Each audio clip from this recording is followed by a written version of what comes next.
Kalau beberapa tahun yang lalu Tuhan datang ke kota kelahiranku dengan menumpang bis, Tuhan akan berhenti di dekat pasar. Maka kira-kira sekilometer dari pasar akan sampailah Tuhan di jalan kampungku. Pada simpang kecil ke kanan, simpang yang kelima, membeloklah ke jalan sempit itu. Dan di ujung jalan nanti akan Tuhan temui sebuah surau tua. Di depannya ada kolam ikan yang airnya mengalir melalui 4 buah pancuran mandi. Dan di pelataran kiri surau itu akan Tuhan temui seorang tua yang biasanya duduk di sana dengan segala tingkah ketuaannya dan ketaatannya beribadah. Sudah bertahun-tahun dia sebagai garing menjaga surau itu. Orang-orang memanggilnya kakek. Sebagai penjaga surau, kakek tidak pernah mendapat apa-apa. Ia hidup dari sedekah yang dipungutnya sekali sejumat. Sekali 6 bulan, ia mendapat 1/4 dari hasil pemungutan ikan mas dari kolam itu. Dan sekali setahun, orang-orang mengantarkan fitrah Id kepadanya. Tapi sebagai garing, ia tidak begitu dikenal. Ia lebih dikenal sebagai pengasah pisau, karena ia begitu mahir dengan pekerjaannya itu. Orang-orang suka minta tolong kepadanya, sedang ia tak pernah minta imbalan apa-apa. Orang-orang perempuan yang minta tolong mengasahkan pisau atau gunting, memberinya sambal sebagai imbalan. Orang laki-laki yang minta tolong, memberinya imbalan rokok, kadang-kadang uang.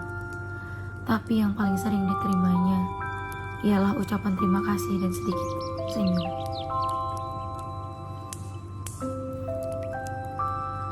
Tapi kakek ini sudah tidak ada lagi sekarang. Ia sudah meninggal. Dan tinggallah surau itu tanpa penjaganya. Hingga anak-anak menggunakannya sebagai tempat bermain. Memainkan segala apa yang disukai mereka. Perempuan yang kehabisan kayu bakar sering suka mencopoti papan dinding atau lantai di malam hari. Jika Tuhan datang sekarang, hanya akan menjumpai gambaran yang mengesankan suatu kesucian yang bakal roboh. Dan kerobohan itu kian hari kian cepat berlangsungnya, secepat anak-anak berlari di dalamnya, secepat perempuan mencopoti perkayuannya. Dan yang terutama adalah sifat masa bodoh manusia sekarang yang tak hendak memelihara apa yang tidak dijaga lagi. Dan biang keladi dari kerobohan ini ialah sebuah dongeng yang tak dapat disangkal kebenarannya. Beginilah kisahnya.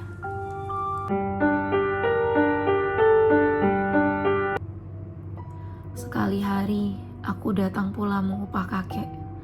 Biasanya kakek gembira menerimaku, karena aku suka memberinya uang. Tapi sekali ini, kakek begitu muram. Di sudut benar ia duduk dengan lututnya menopang tangan dan dagunya. Pandangannya sayu ke depan, seolah-olah ada sesuatu yang mengamuk pikirannya. Sebuah belai susu yang berisi minyak kelapa, sebuah asahan halus, kulit sol panjang dan pisau cukur tua berserakan di sekitar kaki kakek. Tidak pernah aku melihat kakek begitu durja, dan belum pernah salamku tak disautinya seperti saat itu. Kemudian aku duduk di sampingnya, dan aku jamah pisau itu. Dan aku tanya kakek, "Pisau siapa, kek?" "Ajo Sidi." "Ajo Sidi?" Kakek tak menyaut. Maka aku ingat Ajo Sidi, si pembual itu. Sudah lama aku tak ketemu dia, dan aku ingin ketemu dia lagi. Aku senang mendengar bualannya. Ajo Sidi bisa mengikat orang-orang dengan bualannya yang aneh-aneh sepanjang hari. Tapi ini jarang terjadi karena ia begitu sibuk dengan pekerjaannya. Sebagai pembual, sukses terbesar baginya ialah karena semua pelaku-pelaku yang diceritakannya menjadi model orang untuk diajak dan ceritanya menjadi pameo. Akhirnya, ada-ada saja orang-orang di sekitar kampungku yang cocok dengan watak pelaku-pelaku ceritanya. Ketika sekali ia menceritakan bagaimana sifat seekor katak, dan kebetulan ada pula seorang yang ketagihan menjadi pemimpin berkelakuan seperti kata itu. Maka untuk selanjutnya, pimpinan tersebut kami sebut pimpinan kata. Tiba-tiba aku ingat lagi pada kakek dan kedatangan Ajusidi ke batanya. Apakah Ajusidi telah membuat bualan tentang kakek? Apakah bualan itulah yang mendurjakan kakek? Aku ingin tahu. Lalu aku tanya kakek lagi. Apa ceritanya, kek? Siapa? Ajusidi? Kurang ajar dia. Kakek menjawab. Kenapa? Mudah-mudahan pisau cukur ini yang kuasah tajam-tajam ini menggoroh tenggorokannya. Kakek marah. Marah? Ya kalau aku masih muda, tapi aku sudah tua. Orang tua menahan ragam. Sudah lama aku tak marah-marah lagi. Takut aku kalau imanku rusak karenanya. Ibadahku rusak karenanya. Sudah begitu lama aku berbuat baik, beribadah, bertawakal kepada Tuhan. Sudah begitu lama aku menyerahkan diri kepadanya. Dan Tuhan akan mengasihi orang yang sabar dan tawakal.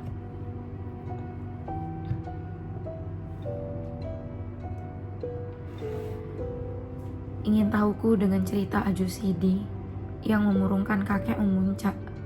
Aku tanya lagi kakek, bagaimana katanya kek? Tapi kakek diam saja. Berat hatinya bercerita barangkali. Karena aku telah berulang-ulang bertanya, lalu ia yang bertanya padaku. Kau kenal padaku bukan? Sedari kau kecil, aku sudah di sini. Sedari mudaku bukan? Kau tahu apa yang kulakukan semua bukan? Terkutukkah perbuatanku? Dikutuki Tuhankah semua pekerjaanku? Tapi aku tak menjawabnya lagi. Sebab aku tahu, kalau kakek sudah membuka mulutnya, dia tak akan diam lagi. Aku biarkan kakek dengan pertanyaannya sendiri.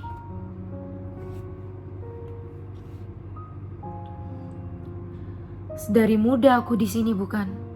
Tak kuingat punya istri, punya anak, punya keluarga seperti orang lain. Tak kupikirkan hidupku sendiri. Tak ingin ku cari kaya, bikin rumah. Segala kehidupanku, lahir batin ku serahkan kepada Allah Subhanahu wa Ta'ala. Tak pernah aku menyusahkan orang lain. Lalat seekor pun enggan aku membunuhnya. Tapi kini aku dikatakan manusia terkutuk. Umpan neraka. Marahkah Tuhan kalau itu yang kulakukan sang kamu? Akan dikutukinya aku kalau selama hidupku aku mengabdi kepadanya. Tak kupikirkan hari esokku, karena aku yakin Tuhan itu ada dan pengasih dan penyayang kepada umatnya yang tawakal. Aku bangun pagi-pagi, aku bersuci, aku pukul beduk membangunkan manusia dari tidurnya, supaya bersujud kepadanya. Aku sembahyang setiap waktu, aku puji-puji dia, aku baca kitabnya. Alhamdulillah kataku bila aku menerima karunia-Nya. Astagfirullah kataku bila aku terkejut. Masya Allah kataku bila aku kagum. Apa salahnya pekerjaanku itu? Tapi kini aku dikatakan manusia terkutuk.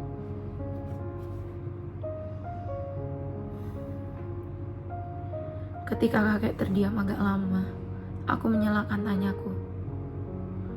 Ia katakan kakek begitu, kek? Ia tak mengatakan aku terkutuk, tapi begitulah kira-kiranya. Dan aku melihat mata kakek berlinang. Aku jadi belas kepadanya. Dalam hatiku, aku mengumpati Ajusidi yang begitu memukul di hati kakek. Dan ingin tahuku menjadikan aku nyinyir bertanya. Dan akhirnya kakek bercerita lagi.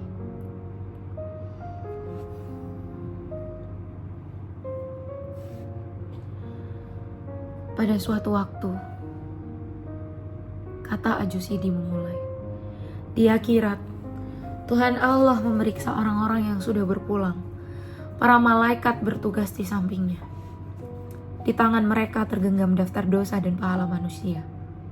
Begitu banyak yang diperiksa. Maklumlah di mana-mana ada perang. Dan di antara orang-orang yang diperiksa itu, ada seorang yang di dunia dinamai Haji Saleh. Haji Saleh itu tersenyum-tersenyum saja, karena ia begitu yakin akan dimasukkan ke dalam surga. Kedua tangannya ditopangkan di pinggang sambil membusungkan dada dan menukurkan kepala ke kuduk. Ketika dilihatnya orang-orang yang masuk neraka, bibirnya menyunggingkan senyum ejekan. Dan ketika ia melihat orang yang masuk surga, ia melambaikan tangannya, seolah-olah hendak mengatakan selamat bertemu nanti. Bagai tak habis-habisnya orang yang mengantri, begitu panjangnya. Susut di muka, bertambah yang di belakang, dan Tuhan memeriksa dengan segala sifatnya. Akhirnya sampailah giliran Haji Saleh. Sambil tersenyum bangga ia menyembah Tuhan. Lalu Tuhan mengajukan pertanyaan pertama.